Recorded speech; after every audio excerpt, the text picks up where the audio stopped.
এই বাড়িটাই তো মনে হচ্ছে। কলিং বেলটা বাজায় দেখি, কই লোকজন কই?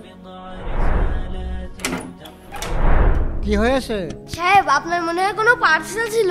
না না, আমি তো কোনো অর্ডার করিনি। সাহেব, একটু খোঁজ নিয়ে দেখেন। এই, তোমার কোনো অর্ডার ছিল নাকি? কই না তো। না না, আমাদের কোনো অর্ডার নেই।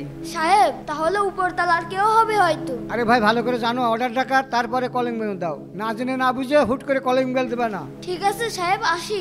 হ্যাঁ হ্যাঁ, যাও। এই বৃষ্টির ভিতরে এখন আমি কি করব? না, পা লেগে গেল তো। আর একবার ফোন দিয়ে দেখি। আরে 2 ঘন্টা হয়ে গেল, এখনো ওখানে দাঁড়িয়ে আছে।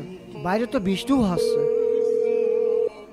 এই ছেলে, এই এদিকে আসো। বৃষ্টির ভিতরে দাঁড়িয়ে আসো কেন?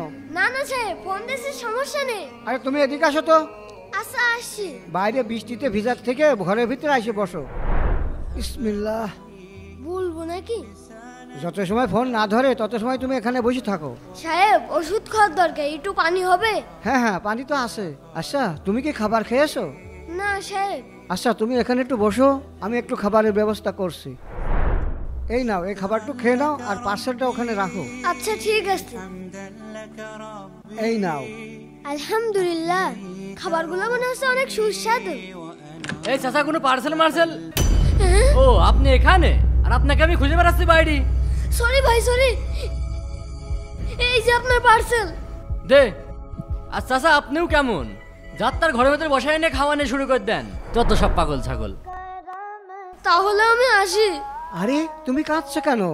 আমি ভাবছি আপনিও মানুষ, উনিও মানুষ, কিন্তু কতটা পার্থক্য। প্রিয় দর্শক, ভিডিওটি আপনাদের মন ছুঁয়ে গেলে এক্ষুনি লাইক করুন।